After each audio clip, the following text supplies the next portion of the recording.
I wanted to start the show off by talking about Jim Cornette. There was a clip of some letter he got. I just found it very intriguing. People say the TV ratings in AEW don't matter. TV ratings are antiquated, but then they tout big TV ratings and the key demo whenever it happens, right? So, okay, let's not play that. Let's go with ticket attend. Oh, those ticket sales don't matter. Like, it's always just some sort of excuse. But Jim Cornette reads an email about AEW's attendance figures against building capacity. So I just wanted to play this, react to it with you guys. I might not play the whole thing. And shout out Jim Cornette and official Jim Cornette on YouTube, the Jim Cornette Experience. Yeah, this is... Dear Jim and Brian, see, the listeners are including you constantly. With only 2 shows left in 2023, I've been looking into how Dynamite and Collision have fared, filling the arenas Tony hires to host his TV. And if the word hires didn't give you a clue, this is from Chris in Leeds, Yorkshire. They say hire instead of rent over there in that application. So basically, he's Jim, compiled these numbers. How close to the venue capacity every Dynamite and Collision came in 2023? Would you like to hear this? So basically, I'm playing you guys this. He's gonna read these figures, and I don't know. It stirred up. I mean, it didn't get Cornette trending, but this is something we talk about all the time. It's like, what can AEW... Okay, so like, this is why, I love AEW. I love pro wrestling. I love it all, dude. The thing is like, let's say that the TV ratings are antiquated. It doesn't count streaming and all this other. Okay, let's say that's true. Then what do we measure by then? How come it can't... Like, this is what I mean. It's like it wants a participation trophy or something. I just don't get it. So how do we measure it? Well, what about these attendance numbers right here? This is always what I look at, even more than TV ratings as well, because people always say, oh, well, football's on or the hockey game's on or whatever. I don't fucking know.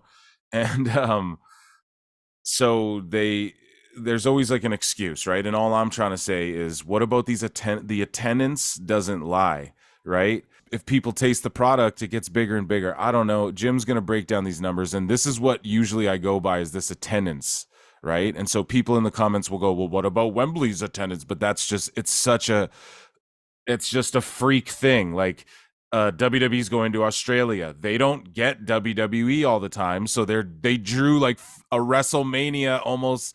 They're going to draw like 50K, 45K or whatever. So we're talking domestic. Domestic matters, because otherwise Tony Khan could just go run shows in India and fill big ass buildings filled with people and make no money. If that, you know what I mean? So it's because domestic matters, because that's where the company's based out of. Okay. So anyways, we're going to play this. Yeah, I would. Because there were 77 TV tapings in 2023, Dynamite or Collision, right? Of them, how many do you think drew more than 50% of the hosting arena's actual capacity? So there were 77 tapings. How many of them drew at least half the building? Filled at least half of the building's normal capacity, okay? Dynamite and They're Collision. going to guess. Dynamite and Collision. Because Collision has run some smaller buildings compared to some of these Dynamites we've seen in giant ones, so we're doing an average here. Or an we're average. Doing well, no, we're doing numbers in 2020. Now you've confused the issue again. Yeah, okay. See, yeah, Brian last fucking things up here, because he just threw me off course too. So, no, that's just the bottom line. How many buildings total in 2023 filled half capacity? Doesn't matter if it was a smaller venue. Doesn't matter if it was a bigger venue. When doing math. Out of 70-something shows. 77 TV tapings, how many... Dynamite and Collision, how many managed to draw more than 50% of the host building's capacity? I would have guessed like over 10 personally, even. I would have given them that. But no, listen to this shit. 6. 2. Oh my God, dude. 2. And I don't know if Jim stooges and I'm wrong, but I'm going to put my not stooges, pardon me, but I don't know if Jim, I use that word too frivolously. I don't know if Jim's going to divulge what the actual cards were there that drew over, but I'm willing to bet Punk was on both of them. The January 11th Dynamite in the Kia Forum, which was the match 7 in the Trios title Best of 7 series. Oh, God. So that's after Punk, I think, left. Excuse me.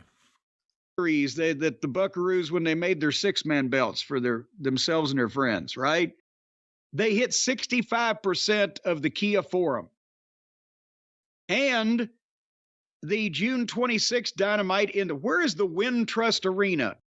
I recognize the name of the arena, and I'm trying to Chicago or something like that. Remember where it was. Here, we'll skim through this. Wintrust Arena is in Chicago. Yeah. They had an advertised appearance by CM Punk, and then he didn't show. Yeah, see, so Punk was supposed to show, and he didn't show. Okay, so I'm just kind of skimming through this. I don't know if he has any more numbers for us, but and the lowest percentage of the arena hosting percentage of the lowest percentage of the arena hosting arena that they filled of the year 2023. So if they had like a 20,000 seat building and they had like 900 people there. Yeah. What is the lowest percentage of capacity that they filled for an arena of the year? I don't have any way to guess. Yeah, I have no idea. September 13th, Dynamite in the Heritage Bank Center, John Moxley's hometown show in Cincinnati. 14% of the total real capacity of the arena. 29 of the 77 shows, 38% sold less than a quarter of the venue's capacity. So hold on. This motherfucker's just throwing arithmetic at no, not actually here. Less than a quarter of the venue's I'm a numbers guy, B. Capacity. And one final statistic, they had 2 shows in the Kia Forum. Both of them were advertised as Young Bucks hometown shows. And it went from the January 11th 65% to the November 27% in the same building. So why do you think they went home with their tail between their legs?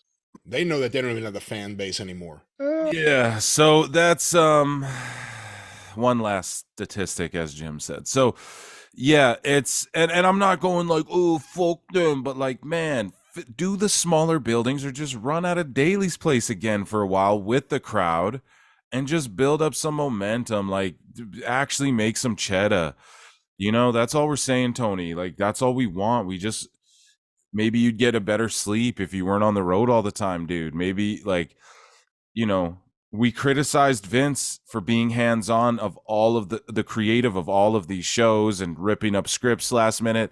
But ultimately, like, and I'm not saying Tony Khan's ripping up scripts last minute, but he's writing them last minute for sure. And also, yeah, it's just his hands are on too much. Dynamite, Collision, Rampage, and Ring of Honor, and the pay-per-views and everything. Like, and then he sits down and he talks with Danielson and these guys, and that's great. It's great, but you need a filter, and you need to be what you need to do, Tony. Like, I know, but I don't know. I honestly believe if you gave me $1 billion to just dump into wrestling, I could book better wrestling, more compelling shit. I truly believe that. I'm not saying I could secure buildings and do business dealings as well. There's absolutely no way, right? But I don't know, dude. I've had to work for everything I have in my life. You know, Tony was born. Not saying he hasn't worked hard, but you know, it's a different mentality. I didn't realize that, you know. I root for Tony. I really do.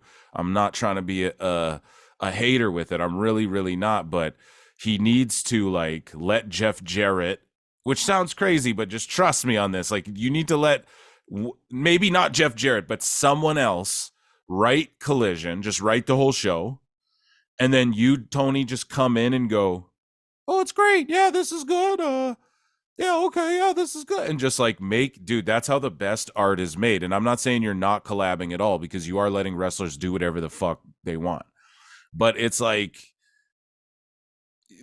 someone's gotta just explain. Well, here we have stats here, so let me pull up some stats. So someone's got to explain to him that, like, matches are awesome, dude, but that's why. So listen, AEW's pay-per-views are awesome. There's usually great matches. Production sometimes can be hit or miss, but it's usually like hot crowds and good stuff, and there's usually like a moment in there here or there hidden. Even their pay-per-views lack moments, though, we got to be honest. And the matchups are great, and Tony's got to understand, and I have these stats here, okay? I'm gonna bring up some numbers of my own. He's got to understand that the great matches, if you have them at the pay-per-views, like the concept of, oh, these matches are so great, is entirely diminished because you have great matches on every fucking show. Dynamite, Rampage, Collision. It's always, and I know people will go, what? Great matches? It's botch fest.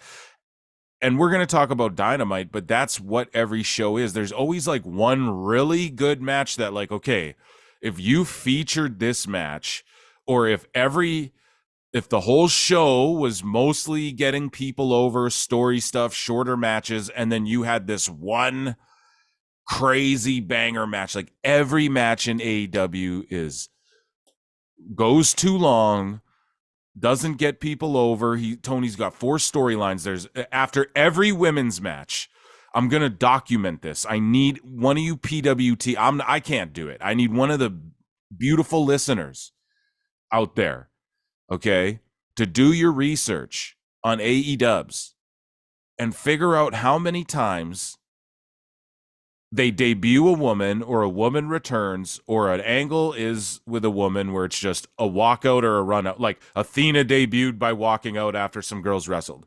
Paige came out after some girls wrestled. I think maybe Tony announced that one, but she like came out and ran some girls off. Thunder Rosa returned by running in to save Abaddon. Riho ran in to save. That was how she returned to save whatever. Then the same week she did her run in again to run off Mariah May and Toni Storm. You know what I mean? Everybody debuts by running in. Every woman, it's just run in. And then Tony goes, Battle Royal, Eliminator, title Eliminator, Tournament, Battle Royal, title Eliminator. It's the same. Oh, a friend betrays. Let's make a group, and then they'll turn their backs on each other. Let's make a group, and then they're going to fight. Let's put the Acclaimed with the Bullet Club Gold. Why? Why the fuck are you doing that? So this guy here at Wrestling Mark 16 sounds like someone I'd be friendly with. Just kidding. But he put out a tweet: amount of actual wrestling on wrestling shows this week. AEW Rampage had 38 minutes of pro wrestling during the hour block. So it's more like with ads. I guess they go picture in picture. So we'll say it's the full hour. So 63% of the show was wrestling. AEW Collision had 67 minutes of wrestling on the TV, 56%. AEW Dynamite had 61 minutes of wrestling, 51%.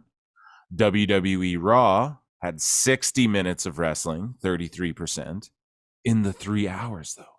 And WWE SmackDown had 29 minutes of wrestling, 24% of the runtime. And this guy goes 166 mins in 5 hours of AEW TV, 89 mins in 5 hours of WWE TV. And he thinks, and this guy's like, prove the point. And guys, the attendance is way down. WWE's is way up, the complete opposite. It's up everywhere they go. So obviously, so I just quote tweeted this and went, and one company's in a white hot boom period and the other isn't. Imagine that. And it's not like, I'm not trying to be shitty, but it's just, imagine that. That's all we've been saying. What's the best AEW match of all time? When you really think about the whole time, it's probably Cody and Dustin. Why? Well, because they told a story through via social media, and the beginning of like All In. Oh, it was All In even AEW. People go, that wasn't AEW technically. No, that was AEW. I don't give a fuck. They're like, well, they actually teamed with Ring of Honor and it was Bullet Club and they did. Don't care. Don't care. All those guys went and made, that's like a band. Fucking they added a member, Tony Khan, and then made a new band. And then with a new name, and then, but it's not the same. But yeah, it's All the Elite though. Put that show on. So to me, All In, whatever, that counts. I don't remember if the Cody match, I think it was in AEW actually, technically, but the Cody Dustin match. But that match is probably the greatest AEW match of all time. Why? Because they told a fucking story. So like, I don't know what's not connecting with these people after 5 years. Like, I don't know what's connecting with them. Like, look, there's the more wrestling time. Like, so you, like, people, it's just like arguing into the mythos. It's like having opinions on, like, war and stuff like that. And I'm not trying to get political, but it's like, dude, I don't even understand, like, this conflict going on personally, dude. I don't even, because it's like, either way, these people are going to war and doing crazy shit. I can argue all day about who's right and wrong in a fucking war, dude. It doesn't stop. And now I'm not saying, well, you can't do anything, but okay, you strap up and go yell, preach your shit while with boots on the ground. Then, like, I don't know what to tell you. And that's the same thing with this. It's like, dude, like, all you're doing is proving WWE's case for WWE. Maybe that the war analogy is not the best analogy, but you guys get what I'm saying. Like, it's basically old man shaking fist at cloud, but this is probably some millennial, Gen Z, you know, my age or younger person, right? Probably younger than me, I'd guess, you know? So the whole point is that 166 minutes in 5 hours of AEW TV is trending downwards, is not holding up. They're not growing attendance. They're not making superstars. The television ratings aren't up. So what do we measure it by, guys? Like, I'm trying to be lenient here. I'm not snapping. Phil's not snapping this week. I'm just saying, like, so where do we measure it? Oh, look, the wrestling minutes in the show. And my argument's always been, okay, here's the curve. This is where I'm going to approach this peacefully and optimistically with you folk and explain it. Yes, so here's the curve, right? You guys this is your last straw now. You're like, oh, but there's more wrestling minutes in the... Okay, great. And I love wrestling more than anyone when it matters, when it means something. So just here's the lesson. If they told the stories, then had the great matches, it would do better. Like, that's all. You're just proving the point that I've been saying, that everyone's trying to say about WWE. Now, I'm not gonna go off, but boom, you know, should I drop an explosion? Like, I'll just a round of applause for the PWT listeners, man, just for being right again. We understand. And even if you've been disagreeing up until this point, just look at what we've laid out. Like, Jim just laid out all those numbers about attendance. The TV rating is just a non-fucking debate, right? Like, it's just a non-debate. Like, that's been done for years now, like a year now at least. And then, pardon me. And so if we're going to go, well, wrestling minutes, okay, but the wrestling minutes are equaling. So then either the wrestling shittier, or it should be less minute. Like, don't you guys get it now? This is what we're saying. This is what we've been trying to say, right? It's like every match has a bunch of false finish. You can't have that. You got, every match, and also you can't just have the extreme. With Tony, it's always the extreme. It's in AEW. It's always a squash or a long Broadway fucking 15-minute Edge getting taken to the limit by Dante Martin. That happened this week on Collision, guys. I watched it. Pretty good match, not gonna lie, but Edge should not be being taken to the fucking limit by this guy. Like, period, man. This guy should, like, is he in a tag team or not? Establish your fucking divisions, Tony Khan. I thought Top Flight came back, and I also thought he's in a trios with Andretti. So is he a single, a trio? Is he answering open challenges? What the fuck is going on, man? Tony Khan has the Bang Bang Gang the Bullet Club Gold. They just won the ROH, so they got Jay White's in ROH. So, well, he's on, but you guys know how it is, but he's on Rampage and shit too. So he's the 6-man tag champs with the Guns. And then they just, one of their worst enemies, worst rivals. And then here's the opportunity for them to go, yeah, well, let's fuse these belts like Marks at the pay-per-view. Like, do something. No, man, they teamed them up. So now the Acclaimed, who are the trios champs, like, why would they want to form a group with anybody? They are the group. Like, why would they do that? Like, they formed a group with Bullet Club Gold. And now the 6-man champs and the 6-man champs from both promotions are in a big team together. Why, dude? Like, you guys hate each other. Like, establish your trios division. What the fuck is going on? Oh, no, we'll just turn the trios into a 6-man. It'll be great. We'll have a 12-man tag next week. Not even Survivor Series, haha. You know, and it's just, that's the problem. That's the problem. And so we had another gentleman here who truly one of the worst, I hate, just some people might say it about me, but one of the worst follows, like I had to unfollow, right, is at M. Sidgwick. Not take, whatever, good guy, I'm sure, IRLs, but I don't know, man. Some people just don't, they look at wrestling as like, you know, it is more ballet. It's more Broadway than sport. And in a lot of ways it is. A lot of ways it is more pageantry than actual competitiveness. But at the same, I think WWE is more the other way, dude. You know, like you have that moment with Cody and Brock where like Brock like unplanned grabs Cody and puts his arm up, and you see it in Cody, like he doesn't know if Brock's gonna beat the shit out of him right there or not. You know what I mean? And I don't know. It feels very like if you watch the UFC over the weekend, you got Sean Strickland and Duplessis, and they're talking about they want to kill each other, and then dudes, you know, raising the other dude's arm and this and that. That's, I don't know. It's very sportsy. Now there is that same thing in AEW, but at the same token, it's between like Edge and Dante Martin. So it's not as, but anyways, M. Sidgwick he tweets out, AEW is listening to those who criticize them in good faith in a bid to improve the product and hold itself to a high standard.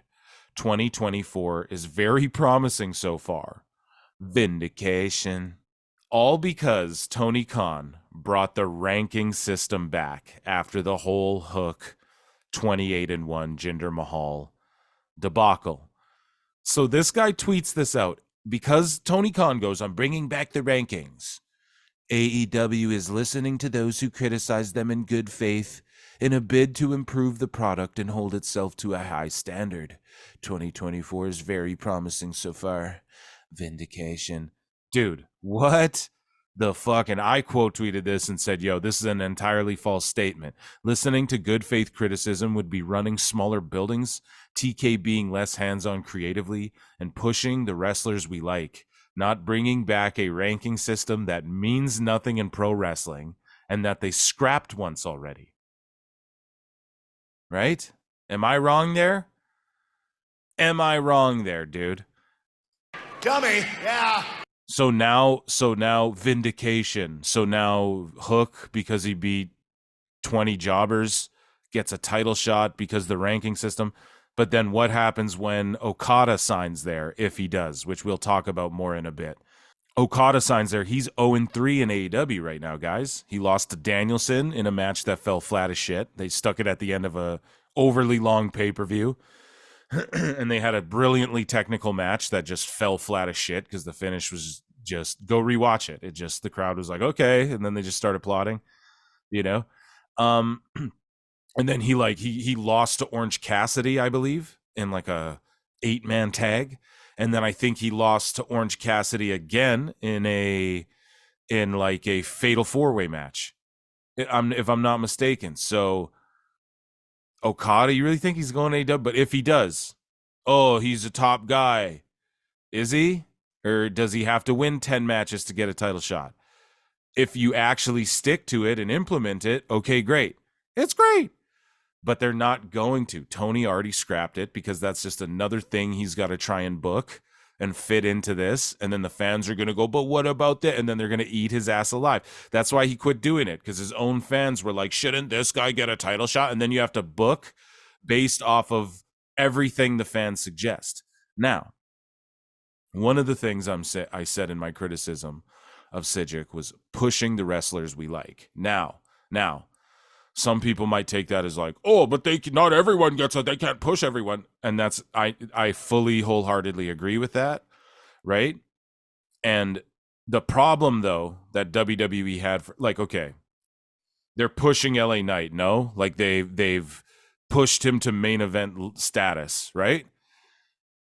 All of these guys, you know, Seth Rollins was one of those guys for a while. Obviously, they've seen a lot in him, but it's just that WWE and even TNA, right? They will push guys that sometimes you're like, you don't 100% agree with, but it is for the betterment of the business. You know, WCW did the same thing. I'm sure ECW, I'm sure Paul Heyman would tell you he's done the same thing, right? I agree. Like, don't just push everyone the fans say. That's Mark shit and that'll fuck you up. But there was a time there where WWE was super ass because they were not pushing anyone wanted them to. Like it was like they were purposefully shitting on people. And that's how AEW feels, guys. So that's what we mean. It's like okay, they're pushing Joe. Thank fuck. Right? But yeah, it's just imagine if Wardlow or Roosh or Jay White, imagine if Jay White came in, won that international belt, and went on a Gunther run with the title, right? He's a guy that if you give him the ball, he'll run. I know people are like, Jay White, who gives a fuck? Miro then. Put Miro in there. Let him have Orange Cassidy's run. Do you guys get it? Because Miro, as long as he has Lana or a mouthpiece or whatever, because his promos are weird and shit, he could carry that division. A guy like Roosh, I'm telling you, there's these guys. Jay White is so great all around in the business. He's great on the stick. He's great at selling. Great moveset. He can wrestle anyone. Short matches, whatever. Psychology, he has it all. Okay? He should be your international champion. I've said it a billion times on the show. On a run like Orange Cassidy. And then you elevate that title. You elevate your product. You elevate the show. He has crazy matches with international challengers. It's not just like Moxley and Cassidy. They're fucking both American, fighting over your international belt. So it's not about pushing all the wrestlers we like, but like, okay, when Swerve is this hot, dude, like honestly, he is like, oh, the ratings don't reflect that. Okay, but fans are clamoring. He's got it. He's got something where he could be the guy. Don't 50-50 book him in a fucking tournament. Don't have him oh, god damn. It's just, so, like, it's not pushing Swerve. They're not pushing Swerve, dude. Swerve is getting over on his fucking own in these situations. Like, they put him in big match with Adam Page. Now he's going to eventually fight Joe. That's great, but do you really think Joe's going to lose the belt already to Swerve? I really fucking doubt it, unless their idea is like, okay, get Joe off the belt and them so he can do shit with Cole and then because the belt means more on Swerve and shit. Like, maybe, but I doubt they're even thinking that way. So I just feel like this is just my last thing I'm going to say. I'm going to put a bow on it. Tony Khan doesn't care about the fans. So that Sidgwick gentleman, and shout him out, whatever, M. Sidgwick. But he said, vindicated Tony listening to the good faith fans. No, he's not. If Tony wanted good faith, if Tony cared about the fans and not just him being able to say he competes with WWE, he would not be booking these big arenas and filling them as low as Cornette says. He would be, so all of his fans say the ratings don't matter, then he touts the key demographic. It wouldn't be any of that, man. It wouldn't be booking these long ass matches and just random matchmaking. He would be focused, if he really cared about the fans, if he really cared about them, he would invest in the talent and in their attention spans and in their investment. He would invest in the fans' investment. Do you understand what I'm saying? Like, he would invest in making sure everyone's invested in what they're doing. He's not investing in that. He's just investing in like, okay, people love crazy indie matches, so let's have crazy indie matches. Okay, but dude, that's why there's the indies. That's why that's why PWG never just exploded and then started competing with WWE. That's why, because it's indie, bro. Like, if you don't understand that, I'm so sorry, but you're gonna have to understand that. So I just don't think it's for the fans. It's not, bro. It's him reading Cage Match. And Cage Match, by the way, they revamped their whole rating system, like how they do their or whatever. They're like, if you use certain keywords, because just all the bots are in there, bad faith reviewing shit, you know, and just troll review bombing. What's the words they use? What's that shit Marvel makes up about their movies?